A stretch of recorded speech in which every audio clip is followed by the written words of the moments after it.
ஜெபம். எங்களை நேசிக்கிற பரிசுத்தமுள்ள பரலோக பிதாவே, பரிசுத்த தேவனே, இப்படி வசனங்களை நாங்கள் ஆராயிருக்கிறோம்ப்பா. தேவாவே ஆனவர், எங்களுக்கு இப்படி வசனத்தை எங்களுக்கு ஆசீர்வதித்து தர வேண்டுமா ஜெபிக்கிறேன். ஆண்டவரே, உங்களுடைய வசனம் எங்களுக்கு கால்களுக்கு தீபம், பாதைக்கு வெளிச்சமாக இருப்பதற்காக கோடா கொடி ஸ்தோத்திரம் ஸ்தோத்திரம். வசனங்களை எங்களுக்கு ஆசீர்வித்து கொடுங்க. இயேசு கிறிஸ்து நாமத்தில் ஜெபங்களும் ஜீவனோட பரம் பிதாவே, ஆமேன். அன்பான ஜேடிகே மேர்களுக்கு இயேசு கிறிஸ்து நாமத்தினாலே வாழ்த்தல் கூறுகிறேன். நாம் ஒவ்வொரு வாரமும் காலையில் 8லேருந்து 8:30 வரைக்கும் தேவனுடைய வசனங்களை ஆராய்ந்து கொண்டு வருகிறோம். வெள்ளிக்கிழமை காலை 8லேருந்து 8:30 வரைக்கும் இது மனசில் எல்லாரும் கொள்ளணும். அப்போ தான் அடுத்த மெசேஜ் எப்படிங்கிறத நம்ம ஆராய முடியும். நான் தொடர்ந்து அந்த சுவிசேஷத்தை சொல்லிட்டு வருகிறோம். நம்ம தடவியாயிலும் கண்டுகொள்ள வேண்டும். அப்போ நம்ம ஆத்மா உயிரடையும். ஆத்மா உயிரடையணும்னா வசனங்களை தியானிக்க வேண்டும். தேவனோட நம்ம உறவு வைத்துக் கொள்ள வேண்டும். அவரோட நம்ம ஐக்கியம் பண்ணணும். அவர் வசனத்தை ஆராய்வதான் தேவனோட உறவு வைத்துக் கொள்கிறது. மற்றபடி நம்ம உலகப்புறமான உறவு காட்டிலும் தேவனோடு உள்ள உறவு தான் நித்தியத்துக்கு கொண்டு சேர்க்கும். மற்றபடி நீங்கள் எல்லாம் விருதாவாயிரும். தேவனை அறிகிற அறிவு வாசனை நம்மகிட்ட வீசணும். அப்போ தான் நித்தியத்துக்கு நம்ம பங்குள்ளவர்கள் என்பதை பூலோகத்தில் இருக்கும்போதே நம்ம அதை அறிந்து கொள்ளலாம். நம்ம கடந்த வாரத்திலே நம்ம லூக்கா எழுதின நற்செய்தி நூலிலிருந்து 1ஆம் அதிகாரம் கிறிஸ்து பிறந்ததை நம்ம தியானித்து கொண்டு வருகிறோம். அதில் நம்ம லூக்கா மனுஷ சாயலான எழுதப்பட்ட அந்த சுவிசேஷத்தை நம்ம முதல் அதிகாரம் 80 வசனம் இருக்குது. ஆனால் 2 அதிகாரத்தில் தான் நம்ம கிறிஸ்துவை பற்றி முழுதும் அறிஞ்சு கொள்ள முடியும். 2வது அதிகாரம் 52 வசனம் இருக்குது. இது 2 பிரசங்கத்தில் முடிக்க முடியாது. ஆனாலும் கர்த்தர் செய்த வச்சு நம்ம அதை ஆராய்வோம். கடந்த காலங்களில் நம்ம என்னென்னா, அந்த மரியாள் எலிசபெத்தை வாழ்த்தது வரைக்கும் நாம் பார்த்தோம். இன்றைக்கி அதுக்கு கீழே பார்ப்போம். அப்பொழுது மரியாள், என் ஆத்துமா கர்த்தரை மகிமைப்படுத்துகிறது. என் மரியாள் வாழ்த்துறாவனே, என் ஆவிய இரட்சகராய தேவனிடத்தில் களி கூறுகிறது. என் ஆத்துமா கர்த்தரை வாழ்த்துகிறது. அவருடைய கற்பத்தில் கர்த்தர் உதித்ததுனால வாழ்த்துகிறதுன்னு சொல்கிறா. எப்படி சொல்கிறா? அப்பொழுது மரியாள், என் ஆத்துமா கர்த்தரை மகிமைப்படுத்துகிறது. என் ஆவிய இரட்சகராய தேவனில் களி கூறுகிறது. சந்தோஷம், களி கூறுது ஆவி. அவளும் ரட்சிக்கப்படணுமா? அவளை ஏற்கனவே பரிசுத்தமாக இருந்ததுனால அந்த ஆண்டவர் அந்த சரீரத்தை தேர்ந்தெடுத்தார். கிறிஸ்துவின் கற்பத்துக்குள்ளே வருவதற்கு மரியாள் பரிசுத்தமாக இருந்தாள். பரிசுத்தம் இல்லாமல் ஒருவனும் தேவனை அறியானே. அவள் பரிசுத்தம் இல்லாமல் அவங்களுக்குள்ள பிரவேசிக்க முடியாது. அவள் இயேசுவானவர் உலகத்தில் பிறக்கிறதுக்கு அவள் ரொம்ப தன்னை பரிசுத்தமாக காத்து கொண்டாள். அதனால தான் அவள் முழுதும் ஒப்பு கொடுத்துட்டாள். தேவனிடத்துக்கு முழுதும் ஒப்பு கொடுத்ததுனால தான் தேவனுடைய ஆவியானவர் அவருக்குள்ளே வாசம் பண்ணி அவர் பிறக்கிறார். அதான் சொல்கிறா, அவர் தம்முடைய அடிமையின் தாழ்மையை நோக்கி பார்த்தார். இதோ இது முதல் எல்லா சந்ததிகளும் என்னை பாக்கியவதி என்பார்கள். பாக்கியவதி மரியாள், பாக்கியவதி. எல்லா சந்ததியாரும், எல்லா சந்ததி இப்போ வரைக்கும் உள்ள சந்ததியார் வரைக்கும் மரியாளை பாக்கியவதி பாக்கியவதின்னு வாழ்த்துவாங்க. ஏன்னா இயேசுவானவர் அவரோட பிறந்ததுனால அவள் பாக்கியம் பெற்றவள். சரீரத்தின்படி அறையப்பட அவளும் நம்மளை போல வம்சத்தில் பிற இறந்துருப்பாள். ஆனாலும் அவள் பாக்கியவதி. மரியாதை பற்றி நம்ம அறியும் பொழுது அவள் பாக்கியவதி. கிறிஸ்துவை பெற்றெடுக்க அவள் தன்னை ஒப்பு கொடுத்ததுனால அவள் பாக்கியவதின்னு சொல்கிறவள் என்பார்கள். வல்லமையுடையவர் மகிமையானவைகளை எனக்கு செய்தார். அவருடைய நாமம் பரிசுத்தம் உள்ளது. அவருடைய நாமம் இயேசு என்ற நாமம் தான் பரிசுத்தம். அவருடைய நாமம் பரிசுத்தம் உள்ளது. அவருடைய இரக்கம் அவருக்கு பயந்துள்ளதுக்கு தலைமுறை தலைமுறைக்குள்ளது. அவருடைய இரக்கம் அதாவது என் கற்பனையில் கைக்குள்ளவர்களுக்கு 1000 தலைமுறை மட்டும் இரக்கம் செய்கிறவராக இருக்கிறான்னு சொல்கிறார். 1000 தலைமுறை பாருங்க, யோசிச்சு பாருங்க. 1000 தலைமுறை வரைக்கும் இறக்க செய்கிறானா? எதுக்குன்னா அவருடைய கற்பனை கைக்குள்ளவர்களுக்கு 1000 தலைமுறை இறக்கம் செய்கிறாரு. அதனால் அந்த இதெல்லாம் அந்த படித்ததுனால தான் அவள் சொல்கிறா. அவருடைய இரக்கம் அவருக்கு பயந்துள்ளதுக்கு தலைமுறை தலைமுறைக்கு உள்ளது. தலைமுறை வந்துக்கிட்டே இருக்கும். வாழைன்னு சொல்கிறாங்களா, அதே மாதிரி கர்த்தருடைய இரக்கம் கர்த்தருடைய பிள்ளைகளுக்கு காலங்காலமாக வந்துக்கிட்டு இருக்கும். ஒரே காலத்தில் கஷ்டப்படுவாங்க. கஷ்டப்பட்டனால ஒன்றும் ஓடி போகிறதில்ல. கஷ்டப்பட்டனால ஒன்றும் அவங்க கெட்டு போகிறதில்ல. அவங்க ஆத்மா தேவனோடு இருக்கும். இரக்கம் அவருக்கு பயந்தருடைய இரக்கம் தேவனோடு இருக்கும். அதுதான் அர்த்தம். கஷ்டப்பட்டதுனால அவங்க ஒரு பூலோகத்தில் அவங்க கஷ்டப்பட்டதுனால அவங்க இரக்கம் இல்லையா? இரக்கம் இருக்குது. ஆண்டவர் நம்முடைய அந்த கஷ்டத்தின் மத்தியிலும் தேவனை துதிப்பாங்க, தேவனோடு இருப்பாங்க. கஷ்டம் ஒரு பெரிய காரியம் இல்லை. உலகத்தான் அது அஞ்ஞானிகள் நாடி தேடுகிறார்கள். உங்களுக்கு வேண்டியதே உங்கள் பரமபிதா இருந்திருக்கிறார். அவர் ரைட்ஸ் பூரா யார்கிட்ட இருக்குது? தேவனிடத்தில் இருக்கிறது. அஞ்ஞானக்காரன் கொஞ்சம் இது பண்ணுவான், ஆனால் ஒன்றும் பிரயோஜனப்படாது. தேவனுடைய இரக்கம் அவருக்கு பயந்தவர்களுக்கு தலைமுறை தலைமுறையாக இருக்கும், அது போயிட்டே இருக்கும்னு சொல்றாரு. அவ தலைமுறை உள்ளது, தம்முடைய பயத்தினாலே பராக்கிரம் செய்வார். தம்முடைய பயத்தினாலே, அவர் தன்னுடைய வல்லமையினாலே பராக்கிரம் செய்வார். இருதய சிந்தையில் அகந்தவர்களை சிதறடித்தார். இருதயத்தில் அகந்த, ரொம்ப வேதத்தை படித்தாச்சு, நான் பரிசேயர் சதிசேயர் வேதபாரருக்கு எல்லாமே திமிரு ஜாஸ்தி இருக்குது. அவங்களுக்கெல்லாம் ஓவர் திமிரு ரொம்ப இருக்கிறதுனால தான் அந்த இருதய சிந்தை, அதாவது அதான் அதை சொல்கிறார். எப்படின்னா, இருதய சிந்தையில் அகந்தை உள்ளவர்களை சிதறடித்தார். அவங்களாம் துறப்போங்க, அப்பாலே இப்போ சாத்தானிங்கிற மாதிரி அவங்களெல்லாம் அப்புறப்படுத்திட்டார். அவங்க இம்மைக்காண்டி அவங்க என்ன கடவுளை பின்பற்றுறவங்க, இம்மைக்காய் ஒருவன் என்னை பின்பற்றுவனானாலும் எல்லாரை காட்டிலும் பரிதவிக்கப்பட்டவனான்னு சொல்கிறார். இம்மைக்கு எனக்கு ரொம்ப ஆசீர்வாதம் வேணும், கடவுளை நம்ம பின்பற்றவே கூடாது. தேவன் நமக்கு ஆசீர்வாதம் வச்சிருப்பார், அந்த விசுவாசம் தான் நமக்கு வேணும். இம்மைக்காண்டி நம்ம இந்த உலகத்தில் வாழணும், நம்ம உலகத்தில் சுகஜீவமாக வாழணும், சுகஜீவிகளாய் வாழணும், நல்லா இருக்கணும், கஷ்டப்படக்கூடாதுன்னு நினச்சி ஒருத்தன் கிறிஸ்துவை பின்பற்றுவானால் எல்லாரை காட்டிலும் பரிதவிக்கப்பட்டவனாக இருப்பான். அகந்தான் அகந்தை உள்ளவர்கள். அவங்க அகந்தவர்களை சிதறடித்தார். பலவான்களை ஆசனங்களிலிருந்து தள்ளி தாழ்மையானவர்களுக்கு உயர்த்துகிறார். பலவான்கள் ரொம்ப ரொம்ப பெருசாக சொல்லுவாங்க, ஆசனத்திலிருந்து தூரப்போம் தள்ளிட்டார். பலவான்களை ஆசனத்தை தள்ளி தாழ்மையானவர்களை உயர்த்தினார். தாழ்மையானவரை உயர்த்தினார். ரொம்ப சாது அவங்கள உயர்த்தினார். பசி உள்ளவர்களை நன்மையினால் நிரப்பி ஐஸ்வர்யமுள்ள வெறுமையாய் அனுப்பிவிட்டார். பசி உள்ளவர்களை நன்மையினால் நிரப்பிட்டார், சாப்பாட்டினால் நிரப்பலை. இணையில் இருக்க வசனம், பசி உள்ளவர்களை நன்மையினால் நிரப்பி, உனக்கு என்ன தேவையோ அதெல்லாம் ஆண்டவர் கொடுப்பார்.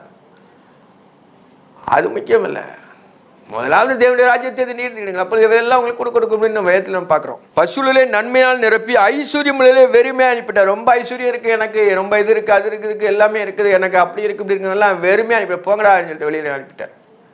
ஏன்னா அவங்க அதை வச்சு தான் பெருமை பாராட்டுவாங்க, அதை வச்சு பெருமை பாராட்டக்கூடாதுங்கிறது தான் அந்த வசனம் எழுதியிருக்கு. வெறுமையாக அனுப்பிவிட்டா. நம்முடைய பிதாக்களுக்கு அவர் சொன்னபடி ஆபிரகாமுக்கும் அவன் சந்ததிக்கும் என்றென்றைக்கும் இரக்கம் செய்ய நினைத்தது. ஆபிரகாம் சந்ததிக்கும் இரக்கம் செய்தது. எவர்கள் ஆபிரகாமுடைய சந்ததியாரோ, எவர்கள் விசுவாச மார்க்கத்தாரோ, அவர்கள் ஆபிரகாமின் சந்ததியாயும் வாக்கு தத்துவத்தின்படி சுதந்திரமாக இருக்காங்க. ஆபிரகாம் விசுவாச சந்ததியில் தான் மெயினாக ஆண்டவர் வர்றாரு. எவர்கள் ஆபிரகாம் விசுவாச மார்க்கத்தாரோ, அவர் தான் ஆபிரகாம் சந்ததி. விசுவாசம் இல்லாமல் தேவனுக்கு பிரியமாக இருப்பது கூடாத காரியம். விசுவாசம், அதுதான் இந்த வசனங்கள் சுருக்கி எழுதியிருக்காரு. எப்படின்னா, நம்முடைய பிதாக்களுக்கு அவர் சொன்னபடி ஆபிரகாம்னாலே விசுவாசம்தான். நம்முடைய பிதாக்களுக்கு அவர் சொன்னபடி ஆபிரகாமுக்கும் அவன் சந்ததிக்கு என்றென்றைக்கும் இரக்கம் செய்ய நினைத்தது. ஆபிரகாமுக்கும் அவனுக்கு சந்ததிக்கும் 1000 தலைமுறை மட்டும் இறக்க சேவராயிருக்கேன். வானத்தை நட்சத்திரங்களை பார், பூமியின் மணலை பார், அதே மாதிரி உன் சந்ததியை பெருக பண்ணுவேன்னு சொல்றாரு. அதை அப்படியே நிறைவேற்றார். என்றென்னைக்கு இறக்கம் செய்ய நிறுத்தி தம்முடைய தாசனாகிய இஸ்ரவேலை ஆதரித்தார். தம்முடைய தாசனாகிய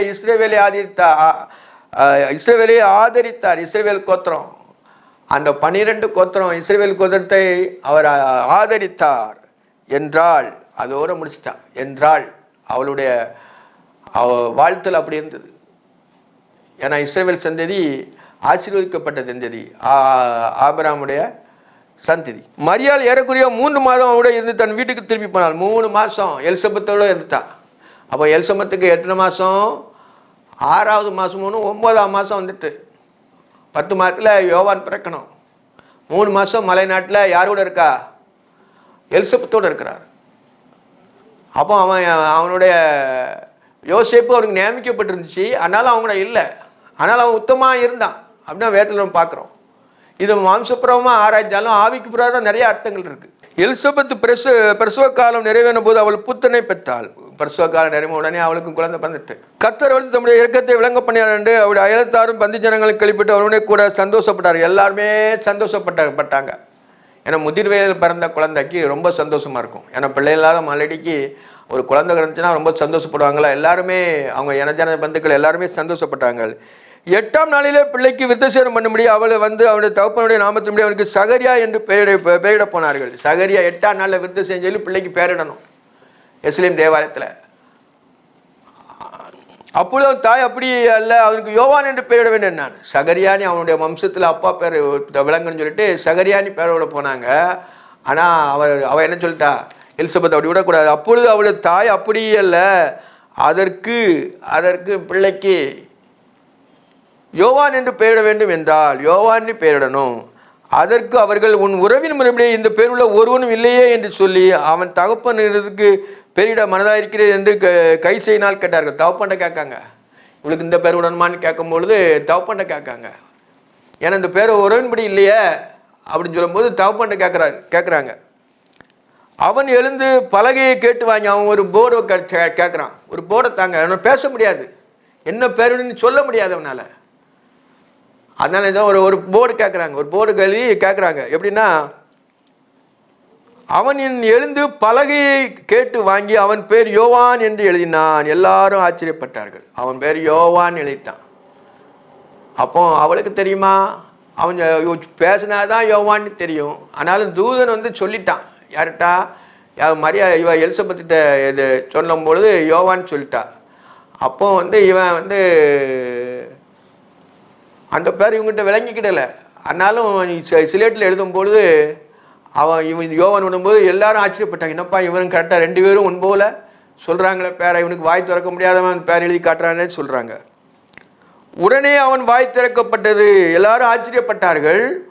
உடனே அந்த நிமிஷத்தில் செகண்ட் தான். ஏன்னா அவன் நான் விசுவாசியாமல் இருந்ததுனால அவன் நாவில் ஆண்ட தூதன் கட்டிட்டார். ஊமை நாவி, அந்த நாவு ஊமை நாவி அவனை விட்டு போயிற்று. உடனே அவன் வாய் திறக்கப்பட்டு அவனுக்கு நாவும் கட்டவிழ்க்கப்பட்டு தேவனை ஸ்தோத்தரித்து பேசினான். தேவனை தான் ஸ்தோத்தரிக்கிறான். அவன் தேவனுக்கு அவனுக்கு எவ்வளோ சந்தோஷமா இருந்திருக்கும் பார்த்தீங்களா? தன் நாவின் கட்டு போயிட்டு தேவன் தூதன் எல்லாம் சரியாக இருக்கும்பொழுது, முதிர்வேல் அவனுக்கு குழந்தை கிடைச்சிருக்கும் போது அதை சந்தோஷப்பட்டிருக்கான். அதான் அந்த வேத ஆக்கியம் அப்படி எழுதுறாரு. உடனே அவன் வாய் திறக்கப்பட்டு அவனுக்கு நாவு கட்டவிழ்க்கப்பட்டு தேவனை ஸ்தோத்தித்து பேசினான். தேவனை ஸ்தோத்தரிக்கான். முதல்ல தேவனை தான் ஸ்தோத்தரிக்கிறான். அதனாலே அவர்கள் சுற்றி வாசம் இருக்க எல்லாருக்கும் பயம் உண்டாயிட்டு. மேலும் யூதாவில் மலைநாட்டில் இந்த வசனங்கள் எல்லாம் சொல்லப்பட்டது. இந்த நிகழ்வுகள் பூரா அந்த தேசத்தில் பூரா சொல்லப்பட்டது. பயம் உண்டாயிற்று. சுற்றிலும் இருக்க யாவருக்கும் பயம் உண்டாயிட்டு. தேவனுடைய பிள்ளைகள் அவங்க சொன்ன தேவதூதன் அந்த தூபபீடத்திலேருந்து சொன்னது நிறைவேறினால எல்லாருக்கும் பயம். ஏன்னா ஒருவனோட தேவன் இருக்கும் பொழுது மற்றவங்க பயப்பட தான் செய்வாங்க. ஏன்னா இவன் சொன்னால் அது அப்படி ஆகும். அதனால தான் எல்லாருக்கும் பயம் உண்டாயிடுச்சுன்னு எழுதுறாங்க. யூதாவில் உள்ள மலைநாடு எங்கும் இந்த வர்த்தமானங்கள் எல்லாம் சொல்லப்பட்டது. அவர்கள் கேள்விப்பட்ட எல்லாரும் தங்கள் மனதிலே வைத்துக்கொண்டு இந்த பிள்ளை எப்படிப்பட்டதாக இருக்குமோ என்றார்கள். கர்த்தருடைய கரம் அந்த பிள்ளையோடு இருந்தது. இந்த பிள்ளை எப்படி இருக்குமோன்னு சொல்லிட்டு கர்த்தருடைய கரம் அந்த பிள்ளையோடு இருந்தது. தேவனுடைய கரம் அந்த பிள்ளையோட தான். அவனுக்கு தேவனுக்கு முன்பாக அவன் என்ன சொன்ன, ஊழியம் செய்யணும். பள்ளங்கள் எல்லாம் நிரப்பணும்னு சொல்லிட்டு முன்னால் மெசஞ்சர், அவன் முன்னால் அனுப்பப்பட்ட தூதன். யோவானை போல ஒரு சீசன் இருந்ததில்லைன்னு சொல்லுவார் இயேசுனர் கூட. அவன் அவ்வளோ ஊழியம் செஞ்சுருக்கான். அவருடைய தகப்பனாக சகரியா பரிசுத்தாவிலே நிரப்பப்பட்டு உடனே தீர்க்க தரிசனம் வந்துட்டு அவனுக்கும். மரியாள் தீர்க்க தரிசனம் சொன்னா, எலிசபெத் முதல்ல சொன்னா, 2வது மரியாள் சொன்னா, இப்போ யார் சகரியாவும் சொல்கிறான். என் தகப்பனாக சகரியா பரிசுத்தனால் நிரப்பப்பட்டு இப்போ தீர்க்கதரிசனமாவது இஸ்ரவேலின் தேவனாய கர்த்தருக்கு ஸ்தோத்திரம் உண்டாவதாக. முதல்ல ஆண்டவரை வாழ்த்துறான். அவர் நம்முடைய பிதாக்களுக்கு வாக்குத்தத்தம் பண்ணின இரக்கத்தை செய்ததற்கும் தம்முடைய பரிசுத்த உடன்படிக்கை நினைத்தருளி உங்கள் சத்துருக்கின் கையிலிருந்து உங்களை விடுதலையாக்கும்பட்டு உயிரோடு இருக்கும் நாளெல்லாம் பயமில்லாமல் எனக்கு முன்பாக பரிசுத்தத்தோடும் நீதியோடும் எனக்கு ஊழியம் சேர்க்க கட்டளையிடுவேன் என்று அவர் தம்முடைய பிதாவாகிய ஆபிரகாம் கிட்ட ஆணையை நிறைவேற்றுவதற்கும் ஆதி முதற்கொண்டிருந்த தம்முடைய பரிசுத்த தீர்க்கதரிசியின் வாக்கின்படியே சொன்னபடியே தமது ஜனத்தை சந்தித்து மீட்டு கொண்டு தம்முடைய சத்துருக்களின் இன்று நம்மை பகைக்கிற யாவருக்கும் கையில் நின்று நம்மை ரட்சிக்கும்படிக்கு நம்முடைய தாசனாய தாவீதின் வம்சத்திலே ஒரு இரட்சணிய கொம்பை ஏற்படுத்தினார். இரட்சணிய கொம்பு அவனும் இயேசு கிறிஸ்துவை தான் வாழ்த்துறான். ஏன்னா தாவீது ஒரு சங்கீதத்தில் ஒரு வசனம் இருக்குது கடைசியில், உங்களுடைய ஜனத்துக்கு ஒரு கொம்பை முளைக்க பண்ணி நீர் சொல்லும். அந்த பார்க்கும்பொழுது தாவீது நாவில் ஆண்டவர் எழுதினது இந்த கடைசியில் சொல்வார். எப்படின்னா, அவர் தம்முடைய பரிசுத்தவான்கள் யாவருக்கும் தம்மை சேர்ந்த ஜனமாகிய இஸ்ரவேல் புத்திரருக்கு கொண்டாட்டமாக தம்முடைய ஜனத்திற்கு ஒரு கொம்பை உயர்த்தினார். அல்லேலூயா அப்படின்னு சொல்வார். அந்த வசனம் தான் இது. அவன் சொல்றான், உம்முடைய ரட்சணியத்தை கொம்பை ஏற்படுத்தினா, நீயோ பாலகனே உன்னதமான தீர்க்கதரிசி எனப்படுவாய், நீ கர்த்தருக்கு வழியை ஆயத்தம் பண்ணவும். ஆனால் தன்னுடைய மகனை வாழ்த்துறான். அவர் கொம்பு முளைக்க பண்ண யாரு? இயேசுவானவர். 2வது நீயோ பாலகனேன்னு சொல்லிட்டு யோவானுக்கு சொல்றார். வழிகளை ஆயத்தம் பண்ணவும் நம்ம தேவனுடைய உருக்கமான இருக்கத்தனுடைய ஜனங்களின் பாமணிப்பை ரட்சிப்பை வெளிப்படவும் தமக்கு முன்பாக நடந்து போய் அந்தகாரத்தில் மரணங்களும் உட்கார்ந்திருக்கிறவர்களுக்கு வெளிச்சம் தரவும், நம்முடைய கால்களை சமாதானத்தின் வழியிலே நடத்தவும், அவ்விரகத்தினாலே உன்னதத்திலிருந்து தோன்றிய அருணோதயம் நம்மை சந்தித்திருக்கிறது என்றான். உன்னதத்திலிருந்து தோன்றிய அருணோதயம், அருணோதயம் நம்முடைய தேவன் அருணோதயம். பாரீர் அருணோதயம் போல் உதித்து வரும் இவர் யாரோ அப்படின்னு நம்ம பாட்டில் பாடுறோம். அருணோதயம் நம்மை சந்தித்தது, தேவன் நம்மை சந்தித்தார், அதுதான் அர்த்தம். உன்னதத்திலிருந்து தோன்றிய அருணோதயம் நம்மை சந்தித்திருக்கிறது என்றான். பிள்ளை வளர்ந்து ஆவிலே பலன் கொண்டு இஸ்ரவேலுக்கு தன்னை காண்பிக்கும்பட்டு வரைக்கும் வனாந்தரத்திலே இருந்தான். தன்னை இஸ்ரவேலுக்கு காமிக்கும்பட்டு வனாந்தரத்திலே இருந்தான். இதோட இந்த அதிகாரம் முடிஞ்சது. அந்நாட்களில் உதவமெங்கும் குடிமஎழுப்ப வேண்டும் என்று அகஸ்துராயினால் கட்டளை பிறந்தது. சீரியா நாட்டில் சிரேனி சேதாபி இருந்த நாட்களில் முதலாம் குடிமறிப்பு உண்டாயிற்று. அந்த குடிமறிப்படி எல்லாரும் தங்கள் தங்கள் ஊர்களுக்கு போனார்கள். அப்பொழுது யோசேப்பும் அவனுடைய தாவீது வம்சத்தானும் குடும்பத்தானுமாயிருந்த தனக்கு மனைவியாய் நியமிக்கப்பட்டிருந்த கற்பதியான மரியாளுடனே குடிமதிப்பு எழுதும்படிக்கு கலிலேயா நாட்டில் உள்ள நாசரேத்தூரிலிருந்து யூதேயா நாட்டுக்கு பெத்லெகேமுக்கு தாவீதுக்கு போனான். பார்த்தீங்களா, அவன் கலிலேயா நாட்டிலேருந்து அதாவது கலிலேயா, யூதேயா, சமாரியா, கலிலேயா தான் எங்கே இருக்குன்னா நாசரேத் ஊர் இருக்குது. அந்த நாசரேத் ஊர்லேருந்து தான் இவங்க வாழ்கிறாங்க. ஆனாலும் அவங்களுடைய பூர்வீகம் எது? பெத்லெகேம், தாவீதின் சந்ததியில் உள்ளவங்க அவங்க. அதனால் குடிமொழிப்பு அது என்னென்னா, அந்நாட்களில் உலகம் குடியிருப்பும்படி அகஸ்துராயினால் கட்டளை பிறந்தது. சிறிய நாட்டில் சிரேனியோ என்பன் சிரேனியோ, அந்த சிரேனியோ பார்க்கும்பொழுது இயேசுவானுடைய சிலுவையை சுமக்கும்போது சிரேனியோ ஊரானாகிய சீமோன்னு சொல்லுவாங்க. அப்போ அந்த ஊர்லேருந்தும் இயேசுவானவருடைய அந்த நிறைவேற்றுதலை அவன் பார்க்க வந்திருக்கான். அதான் அர்த்தம். இயேசுவானவருடைய சிலுவையை அவன் சுமந்துட்டு போனான். சிரேனியோ ஊரான் அந்த ஊர்லேருந்து தான் எழுதுறாரு. எப்படின்னா, அண்ணா சிரியா நாட்டில் சிரேனி என்பவன் சேதியாக இருந்தது போது முதலாம் குடிமதிப்பு உண்டாயிட்டு. அங்கேருந்து நீங்கள் உங்கள் ரெக்கார்டு பூரா அங்கே பதிங்க, நீங்கள் எங்கே பிறந்தீங்க இந்த வந்துட்டு அங்கே போய் பதியணும், இந்தியாவில் போய் பதியணும் அப்படின்ட்டு கட்டளை பிறக்குது. அப்பொழுது குடிமதிப்பும்படி எல்லாரும் தங்களது ஊர்களுக்கு போனார். எல்லாரும் தங்களுடைய சொந்த ஊரில் போய் எழுதணும், நாங்கள் நேரம்னு சொல்லி எழுதணும். அப்பொழுது யோசேப்பும் தன் வம்சத்தான குடும்பத்தனமாக இருந்தபடியாக தனக்கு மனைவியாக நியமிக்கப்பட்ட கற்பதியான மரியாளுடன் குடிமதிப்பு எழுதும்படி கலிலேயா நாட்டில் உள்ள நாசரேத் ஊரிலிருந்து யூதேயா நாட்டில் உள்ள பெத்லெகேம் என்னும் தாவீது ஊருக்கு போனான். கலிலேயாவிலிருந்து நாசரேத்திலேருந்து, கலிலேயா தான் நாசரேத் இருக்குது, அங்கேருந்து சமாரியா வழியை நடந்து வந்து 3 நாள் பிரயாணம் ஆகும் அப்படி நம்ம வேதத்தில் நம்ம காண்கிறோம். அந்த பிரயாணப்பட்டு யூதேயாவுக்கு வந்து அவன் பெத்லெகேமுக்கு வந்து குடிமதிப்பு எழுதணும். குடிமை எழுதுபடி படிக்கு கலியா நாட்டில் உள்ள நாசரேத் ஊரிலிருந்து யூதேயா நாட்டில் பெத்லெகேமுக்கு தாவீதின் ஊருக்கு போனான். தாவீதின் ஊர் பெத்லெகேம், அப்பத்தின் வீடு. தாவீது பெத்லெகேம்ல தான் பிறப்பார்னு சொல்லிட்டு அந்த சொல்கிறாங்களே, அந்த ஊருக்கு வர்றான். அவ்விடத்தில் இருக்கையில் அவளுக்கு பிரசவ காலம் நேரிட்டது. உடனே அவங்க 2 பேரும் நடந்து கழுதையில் மேலே வர்றாங்க. கழுதை மேலே இல்லை, அவங்க பிரயாணப்பட்டு வர்றாங்க. பிரயாணப்பட்டு வாகனத்தில் ஏற்றிட்டு வர்றாங்க. கழுதையில் மேலே ஏறி வந்தார்ன்ற இதில் இல்லை. அதனால் நம்ம அவங்க பிரயாணப்பட்டு வரும்போது இவன் நடந்து வந்திருக்க முடியாது. ஏன்னா அவளுக்கு வயசு 9ஆம் மாதம் இருக்கும்போது அவங்க ஒரு கழுதையோ தன்னுடைய பிரயாணமாக வந்திருக்காங்கன்னு சொல்லி நம்ம அர்த்தம் கொண்டு தான் அவங்க நம்ம எழுதியிருக்கிறாங்க.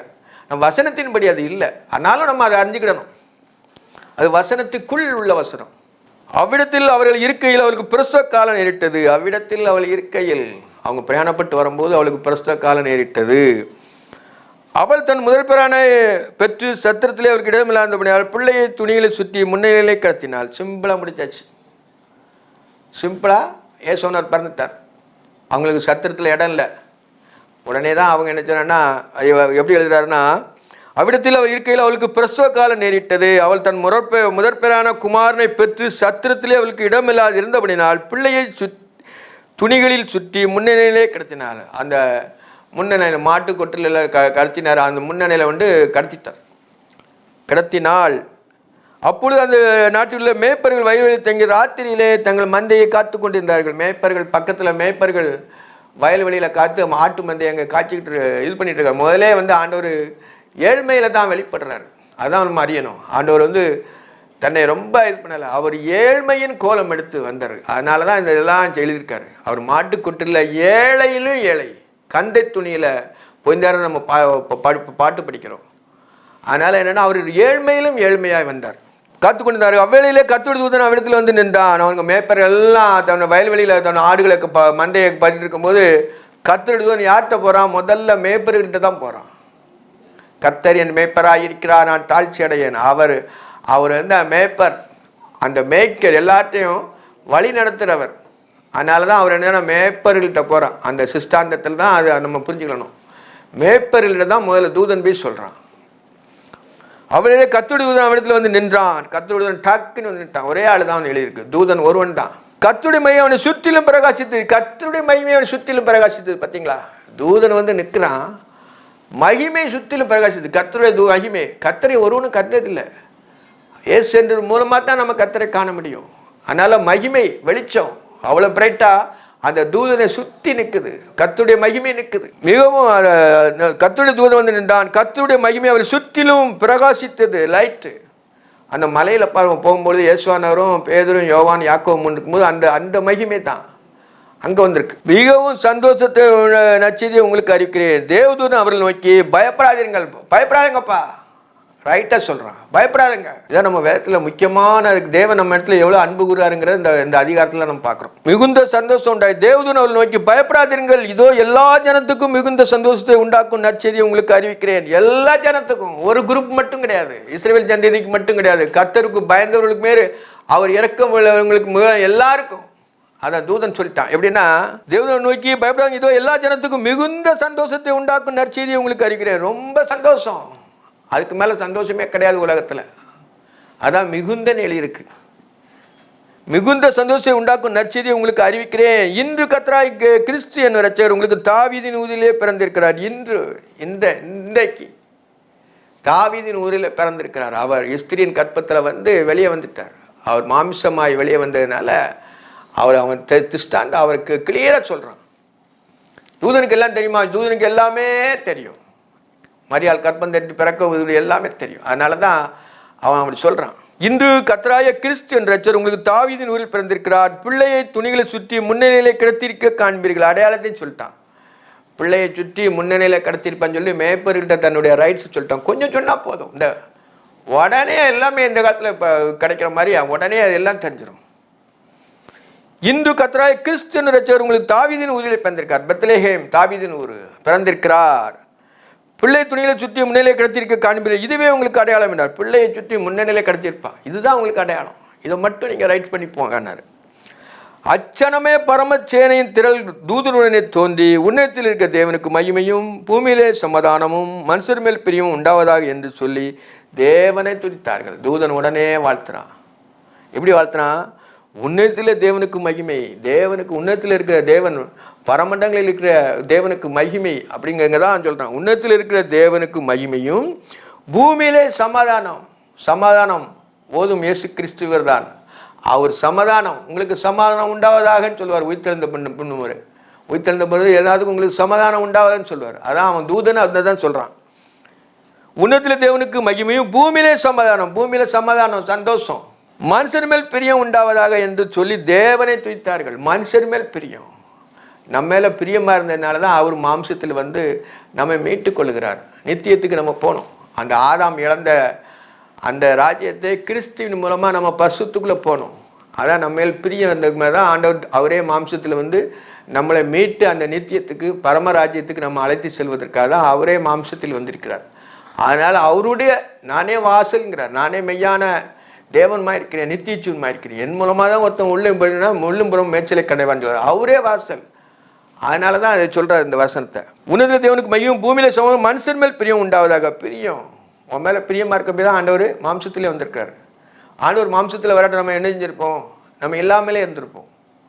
அவர் மாம்சத்தில் வந்தால் தான் நம்ம தேவன் என்பதை, தேவனுடைய பிள்ளை என்பதை நம்ம பூமியில் நிரூபித்து காட்டணும். பூமியிலே சமூகம் மனுஷன் மேல் பிரியம் உண்டாவதாக என்று சொல்லி தேவனை துதித்தார்கள். தேவதூதர்கள் விட்டு பரலோகத்துக்கு போன பின்பு மேய்ப்பர்கள் ஒருவருக்கு நாம் பெத்லெகேம் ஊருக்கு போய் நடந்த கர்த்தரால் அறிவிக்கப்பட்டது காரியத்தை பார்ப்போம் என்று சொல்லி தீவிரமாக எழுந்து மரியாளையும் யோசேப்பையும் முன்னிலை கிடத்திருக்கிற பிள்ளையும் கண்டார்கள். உடனே இவங்க தீவிரம், உடனே இவங்களுக்கு கிடைச்ச உடனே தேவதூதன், இது வந்து அடையாளம் இல்லை, வானத்திலிருந்து வந்ததுனால தூதன் பாராட்டினால இவங்க ஒரு நிமிஷம் கூட தாமதிக்க கூடாது, உடனே போகிறாங்க. கர்த்தரால் நமக்கு அறிவிக்கப்பட்ட இந்த காரியத்தை பார்ப்போம் வாருங்கள் என்று சொல்லி தீவிரமாய் வந்து மரியாளையும் யோசேப்பையும் முன்னிலையில் கிடத்தி பிள்ளையும் கண்டார்கள். உடனே தீவிரமாய் வந்து உடனே வந்து பார்க்குறாங்க. கண்டு பிள்ளையை குறித்து தங்களுக்கு சொல்லப்பட்டதை பிரசித்தம் பண்ணினாங்க. பிள்ளையை குறித்து தூதன் வந்து இப்படி சொன்னாங்கன்னு சொல்ல அந்த அவங்க மரியாள்கிட்டையும் யோசேப்புக்கிட்டையும் சொல்றாங்க. பிள்ளையும் கண்டார்கள். கண்டு பிள்ளையை குறித்து தங்களுக்கு சொல்லப்பட்ட சங்கதியை பிரசித்தம் பண்ணினார்கள். மேய்ப்பராலே தங்களுக்கு சொல்லப்பட்டதை கேட்ட யாரும் அவளை குறித்து ஆச்சரியப்பட்டார்கள். ரொம்ப ஆச்சரியம். தேவன் மாம்சத்தில் வந்தது, பிரஸ்பாம் வந்துட்டார். மரியாளே அந்த சங்கதியெல்லாம் தன் இருதயத்திலே வைத்து சிந்தனை பண்ணினாள். மரியாள் மட்டும் தன் இருதயத்தில் வச்சு அவர் சிந்தனை பண்ணினாள் இருக்கும். அவன் மட்டும் தேவன் எப்படி மாம்சத்தில் வந்தார் எப்படிங்கிறத தன்னுடைய சிந்தனை பண்ணினாள். மேய்ப்பரால் தங்களுக்கு சொல்லப்பட்டதை கேட்ட யாவரும் அவளுக்கு குறித்து ஆச்சரியப்பட்டார்கள். மரியாளும் சங்கதி எல்லாம் தன் இதயத்திலே சிந்தனை பண்ணினாள். மேய்ப்பர்களும் தங்களுக்கு சொல்லப்பட்டபடியே கேட்டு கண்ட எல்லாவற்றிற்கும் தேவனை மையப்படுத்தி துதித்து கொண்டு திரும்பி போனார்கள். தேவனை மையப்படுத்தி துதித்து கொண்டு திரும்பி போனார்கள். தேவன் மாம்சத்தில் வெளிப்பட்டாருங்கிறது மேய்ப்பர்களுக்கு முதல்ல அறிவிக்கப்பட்டது. பிள்ளைக்கு விருத்தசேதனம் பண்ணினப்பட்ட 8ஆம் நாளிலே அது கற்பத்தில் 30 முன்னே தேவதூதனால் சொல்லப்பட்டபடியே இயேசு என்று பெயரிட்டார். தேவதூதன் சொன்னபடி அவனுக்கு இயேசு என்று பெயரிட்டார். 8ஆம் நாளில் அவங்க பாய் தூரம் வந்துட்டாங்க. இன்னும் தேவாலயத்துக்கு போகணும், எருசலேம் தேவாலயத்துக்கு போகணும். அங்கே போய் என்னன்னா 8 நாள் கழிச்சு போகிறாங்க. இயேசுன்னு பெற்றார்கள். மோசே நியாயப்பிரமாணத்தின்படி அவளுக்கு சுத்திகரிப்பு நாட்கள் நிறைவேறின உடனே முதற்பேரான ஆண் பிள்ளையை கர்த்தருக்கு பரிசுத்தமானது எனப்படும் என்று கர்த்தருடைய நியாயப்பிரமாணத்தில் எழுதியிருக்கபடி அவளுக்கு கர்த்தருக்கென்று ஒப்பிக்கவும் கர்த்தருடைய நியாயப்பிரமாணத்தில் சொல்லியிருக்கிறபடி ஒரு ஜோடி காட்டுப்புறாவது 2 புறா குஞ்சாவது பலியாக செலுத்தவும் அவளுக்கு எருசலேமுக்கு கொண்டு போனார்கள். அப்பொழுது சிமியோன் என்னும் பேர் கொண்ட ஒரு மனுஷன் எருசலேமுக்கு இருந்தான். அவன் நீதியும் தேவபக்தியுள்ளவனாய் இஸ்ரவேலின் 6 வார காத்திருந்தான் இருந்தான். அவன் மேல் பரிசுத்தாவியா இருந்தார். உடனே ஆண்டவர் அங்கேயும் ஆள் வச்சிருக்கிறார். எல்லா இடத்துலையுமே என்ன சொன்னா பரிசுத்தாவியானவர் ஆளுகை செய்கிறார். அங்கே சிமியோன்னு வர்றான். இவங்க தேவாலயத்துக்கு கொண்டு போகும்போது பரிசுத்தாவியானவர் அவனும் ஏவப்பட்டு வர்றான். கர்த்தருடைய கிறிஸ்துவை நீ காணும்னு மரணம் அடைய மாட்டா என்று பரிசுத்தாவினாலே அவனுக்கு அறிவிக்கப்பட்டிருந்தது. பரிசுத்தாவினாலே சொல்ல, நீ கர்த்தருடைய கிறிஸ்துவை தேவன் மாம்சத்தில் வந்ததை காணு மட்டும் நீ மரணம் அடைய மாட்டான்னு சொல்லி பரிசுத்தாவினருக்கு ஏவுனால அவனுக்கு சொல்லியிருக்காரு. அவனே தான் அவன் வந்திருக்கிறான். அவனை அவர் கைகளில் ஏந்தி கொண்டு தேவனை ஸ்தோத்திர அவன் வாங்கிட்டான். பிள்ளைய வாங்கி தேவனை ஸ்தோத்திரித்தது கொண்டு போகிறான். பரிசுத்தாவியானவர் அப்படி வழி நடத்துகிறார். ஸ்தோத்திரத்தை ஆண்டவரே நம்முடைய வார்த்தையின்படி அடியனை இப்பொழுது சமாதானத்தை போய்விடு. நான் அடியன்படி நம்மளை பார்த்தாச்சு, பிள்ளைய பார்த்தாச்சு. இவர் தான் என்ன செய்யறா பாவ மன்னிப்பாக மீட்பு இந்த ஜனங்களுக்கு கொடுக்குறவர் என்று பார்த்துட்டு அவன் என்ன செய்யறான்னா அவன் வேண்டுதல் பண்ணுறான். சமாதானத்தை போய்விடுகிறீர், புரியாதவர்களுக்கு பிரசங்கிக்கிற ஒளியாகவும் தம்முடைய ஜனமாக இஸ்ரவேலுக்கு மகிமையாகவும் தேவரீர் சகல ஜனங்களுக்கு முன்பாக ஆயத்தம் பண்ணின உம்முடைய ரட்சணத்தை என் கண்கள் கண்டது என்ற உம்முடைய ரட்சணியம் என் கண்கள் கண்டது. அந்த அந்த குழந்தைய ரட்சணியத்தை என் கண்கள் கண்டது. மாம்சத்தில் இருந்த கண்டு தேவன் மாம்சத்தில் வெளிப்பாட்டுங்கிறத அவன் கண்டது. அந்த ரட்சணியன்னு சொல்கிறான். கண்டது என்றான். அவரை குறித்து சொல்லப்பட்ட யோசேப்பும் அவருடைய தாயாரும் ஆச்சரியப்பட்டார்கள். அவருக்கு சொல்லப்பட்டது யோசேப்பும் தாயாரும் ஆச்சரியப்பட்டார்கள். எல்லாமே ரைட்ஸாக நடக்குது. இவங்க எல்லாமே சந்தோஷப்பட்டு ஆச்சரியப்பட்டு தான் இருக்குவாங்க. அமைதலாக அவங்க பாட்டில் ஜீவனம் பண்ணி ஆண்டவரை மகிமைப்படுத்துகிறாங்க.